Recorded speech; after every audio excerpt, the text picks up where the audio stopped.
United States boasts a population of 300 million over a vast landscape, yet despite its vast lands, 2/3 of the population lives on 1/5 of the nation's land in areas called megaregions. South Florida is part of the Florida megaregion that begins geographically in the northeast end of the state and connects Jacksonville, Gainesville, Orlando, Tampa, St. Petersburg, Naples, West Palm Beach, Fort Lauderdale, Miami, and the Keys.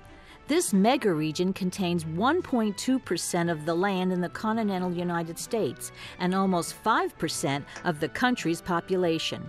It is one of the largest of the megaregions in the United States.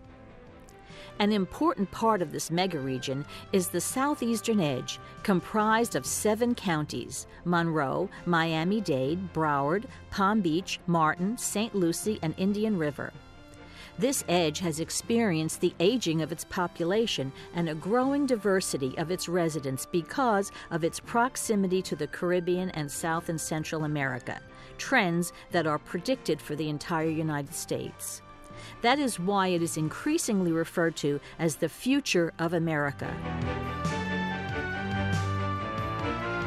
To understand this region, one must understand its people, its place, and its economic prosperity.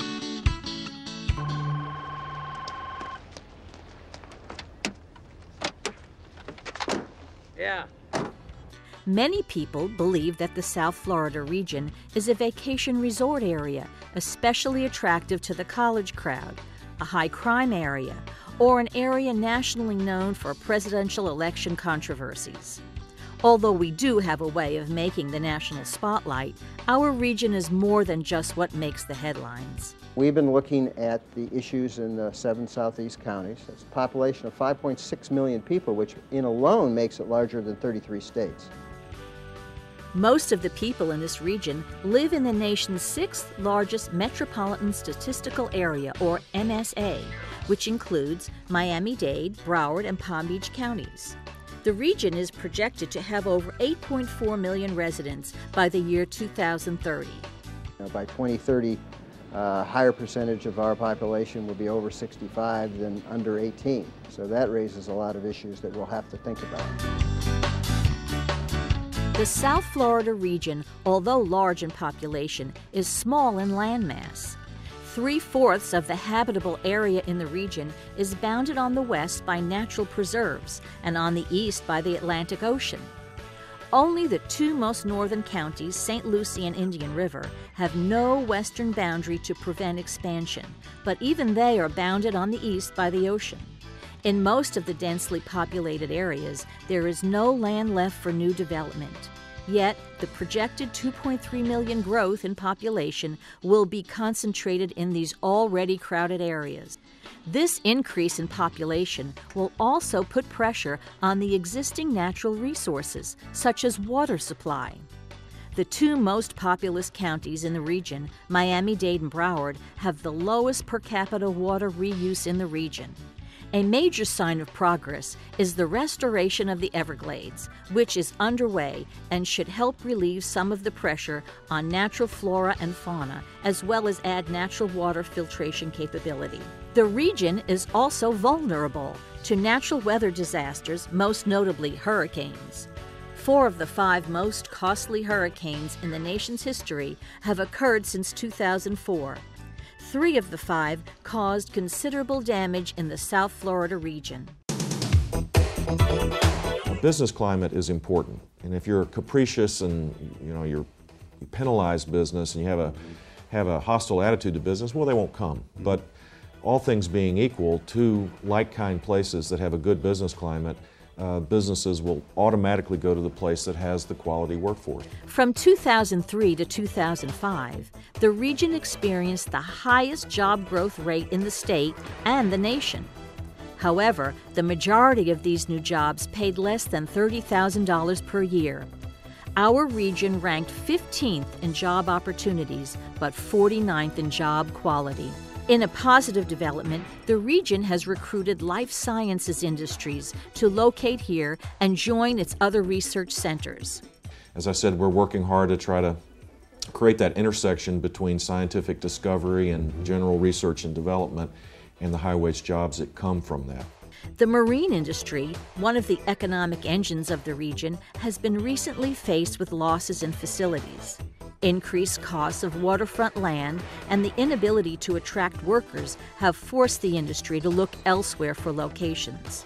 Adding to our financial problems are the increased housing costs brought about by demand and by the inability of current homeowners to sell their homes and stay in the region. I believe that housing is at least in Miami-Dade right now, housing is the most critical factor. And if we don't get a handle on the housing situation, that we will be in big trouble and won't be able to reverse the trend. Compounding the problems of the working class is the limited availability of mass transit, most of which does not interconnect between counties. Many of those who cannot afford to live in the economic center of the region cannot afford the transportation costs of owning and operating automobiles in order to work in the region. The need for regional collaboration, which extends beyond city or county boundaries, is becoming increasingly important to resolve complex problems such as mobility and to attract state and federal infrastructure investments. Our goal is to use resources so that we do not diminish the ability of future generations to meet their needs, and we continue to maintain the quality of life many have enjoyed in South Florida. Our goal is to improve our region's economic health while creating a greater social equity. We're trying to make the kind of regional development that we all want. We want to have a strong economy, we want to have a clean environment, we want to have good services and health care, a nice lifestyle, good education for our kids. We're trying to say that we've got a large part of our population that deserves those things too. Right now they're called poor because they are. Some of them are in minority groups. We need to try to bring those folks into the mix. They need to have opportunities. As a region, we have choices. We can continue to see ourselves as